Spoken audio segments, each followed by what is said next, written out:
Prince William is reportedly putting together a strategy to finally remove Prince Harry and Meghan Markle's remaining HRH ties. Meghan is said to still lean on the title, even though both she and Harry agreed to stop using it when they stepped away from royal duties. So the question now is, how is William planning to handle this once and for all? Inside Westminster, in those ancient corridors that have weathered wars, resignations, and centuries of political drama, a quiet whisper began to grow. Something was shifting, and it was coming straight from the House of Lords. This isn't just any chamber. It's the oldest legislative body on earth, a place where history is literally carved into the wood and stone. And suddenly, it made a move no one saw coming. A formal petition, written with the weight of constitutional authority, was officially submitted. Its purpose was unmistakable: to permanently remove Meghan Markle's title as Duchess of Sussex. This wasn't rumor. This wasn't tabloids. This was the system itself taking a stand. Behind closed doors, senior members of the Lords called the moment unmatched since the chaos of Megxit. A section of Parliament had clearly reached its breaking point. The quiet murmurs that had lingered through Westminster for months were finally turning into action. For the first time, the British establishment wasn't just annoyed or frustrated. It was preparing to intervene. And in that instant, everything changed. This was no longer a personal rift inside the royal family. This had transformed into a national issue. The machinery of British power had begun to move, and its target was unmistakably her. So here's what really pushed everything over the edge. The breaking point didn't happen in London, or in Windsor, or anywhere near the palace. It happened thousands of miles away, in Nigeria. What the public saw was framed as a private visit, but everything about it looked and felt like an official royal tour. Meghan stood beside Harry in traditional outfits, giving speeches to large crowds, meeting senior military leaders, and receiving honors that normally require palace or government approval. But insiders say something else entirely. No approval was requested. None was granted. Not by the palace. Not by the Foreign Office. Not by any department responsible for international protocol.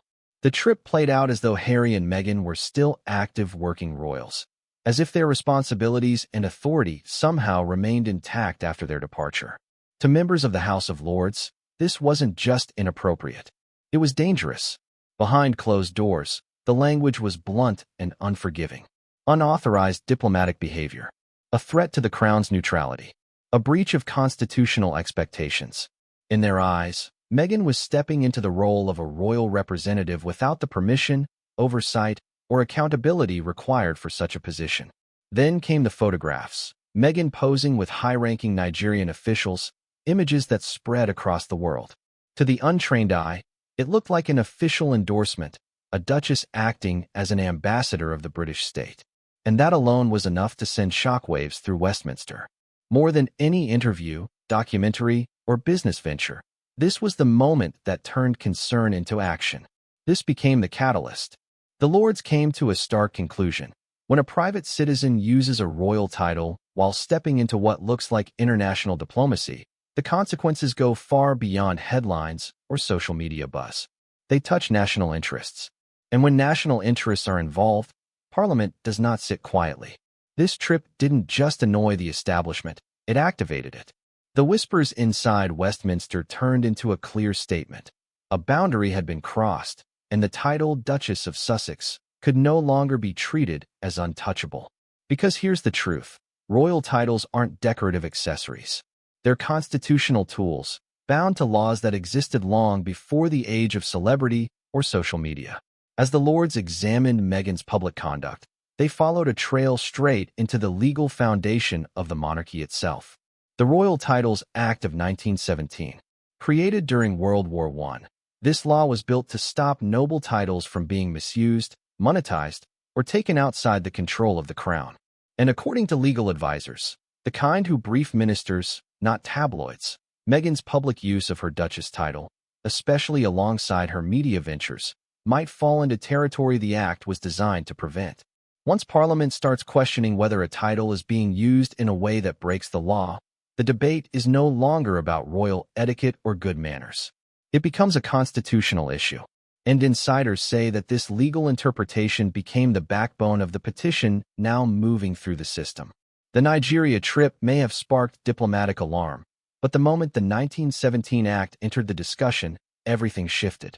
Now the House of Lords was staring at a direct legal dilemma. Ignore what looked like increasing misuse of a noble title, or uphold the law that has defined royal identity for more than 100 years. And for the first time in Meghan's public journey, enforcement wasn't theoretical anymore.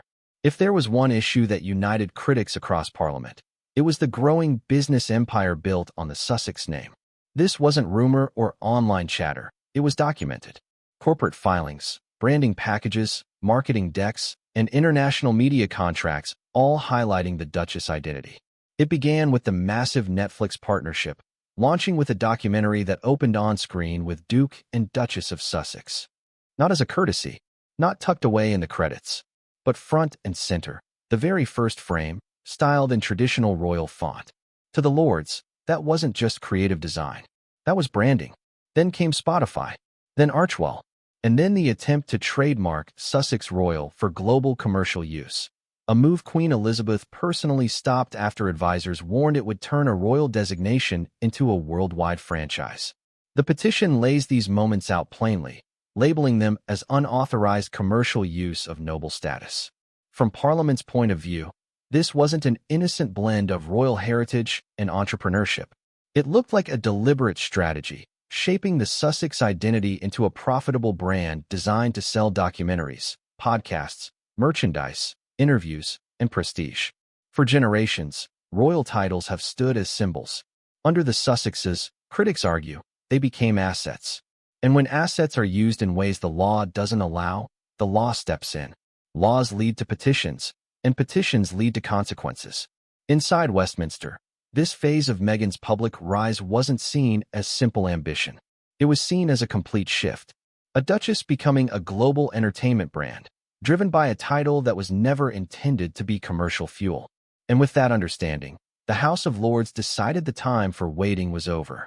Royal communications protocol is older than many modern governments. It exists for one purpose: to prevent exactly what the Lords believe has unfolded over the past 4 years. Unsupervised narratives, uncontrolled messaging, and personal platforms overshadowing the crown. In their view, Meghan stepped outside that system again and again. Her podcast archetypes became the prime example mentioned in parliamentary discussions. Episode after episode, she spoke about her child's treatment within the royal family, her mental health battles, allegations of racism, and personal stories meant to strengthen her outside projects. But every claim went far beyond the podcast world. Every episode became a media explosion. Every headline widened the gap between how the public saw the monarchy and how the palace stayed silent. And each ripple, in the eyes of lawmakers, chipped away at the balance the institution was built to protect. To the House of Lords, this wasn't just media content, it was a breach.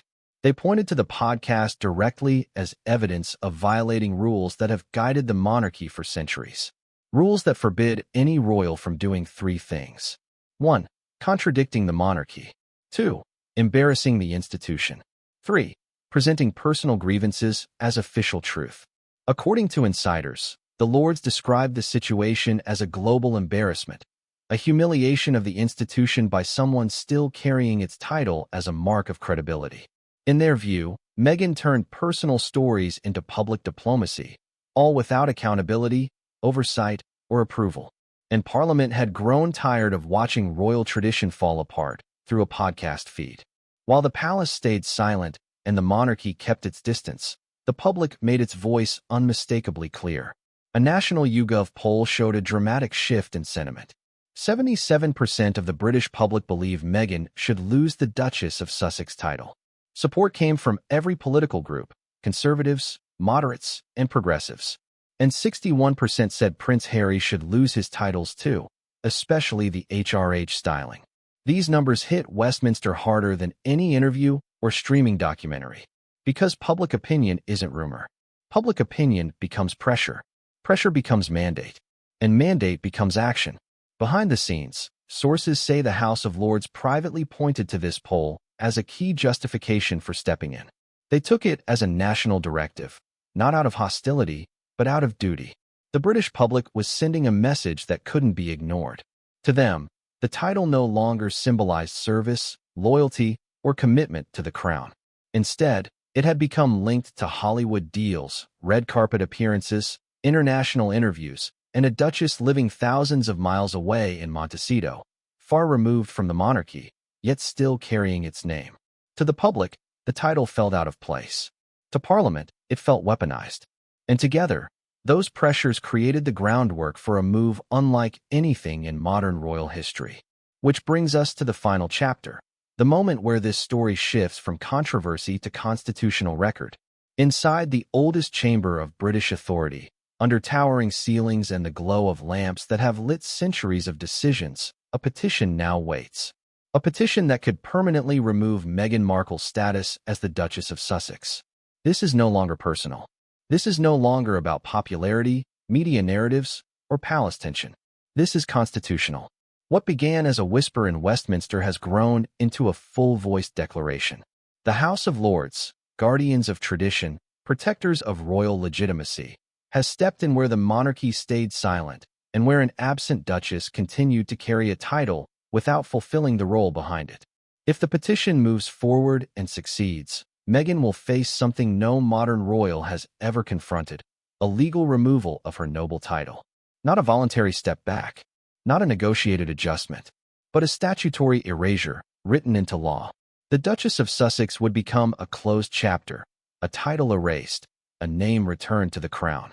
And this moment, this petition, this extraordinary step reaches far beyond Meghan Markle herself. Because the Lords understand something essential. If a royal title becomes a brand, it loses its meaning. If it's used without duty, it loses its dignity. If it can be commercialized, politicized, and turned into global entertainment, the monarchy loses more than respect. It loses authority. And that, above everything else, is what the House of Lords will not permit. So now the world watches, quietly, carefully, as the future of the Duchess of Sussex title hangs by a thread. A duchess in California, a petition in Westminster, a monarchy holding its silence, and a parliament stepping forward. This isn't the end of the story. It's the threshold of the next one, a moment suspended between tradition and change, between quiet diplomacy and decisive consequence. Because once Parliament acts, the world will finally see whether Meghan Markle's royal chapter is coming to a close, or whether the crown is preparing to redraw the boundaries between royalty, celebrity, and power for a new generation.